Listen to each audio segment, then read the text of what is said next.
ترند دبي في كرواسون غرقان بيستاشيو وكنافة. المكان موجود في اكسباند شيراتون بارك، وهو مارتنز رول، والاسعار عندهم بتبدأ من 30 جنيه وبيفتح 24 ساعة. رحت بدري وقلت افطر هناك، وطلبت الكرواسون تركي وشيدر، وجربت البان سويس المشهورة. بجد كانوا فريش فعلا ومقرمشين، والحشو فيهم معقول، والطعم كان حلو قوي. لازم تجربوا تفطروا عندهم. هتلاقوا كل الديزرت الترندي اللي بنشوفها في الفيديوهات، وكمان كل حاجة عندهم فريش. قلت اجرب بقى اطلب الحلو، وزودت اكسترا صوص كمان.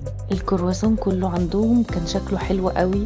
ما كنتش متخيله ان ترند دبي الجديد ميكس كنافه مع بيستاشيو في الكرواسون مع الاكسترا صوص اللي حطيتها طعمه هيطلع حلو قوي كده. الكرواسون جرين بيستاشيو كان اول مره اجربه، بس طعمه عجبني. الكرواسون ريد شوكليت كان مليان شوكولاته والحشو باظظ. الكرواسون رول كان مقرمش اكتر وانا غرقته شوكليت. اما البان باريس شيري بجد ارشحه لاي حد، لازم تجربه. يلا اعملوا شير لاصحابكم عشان تروحوا معاهم.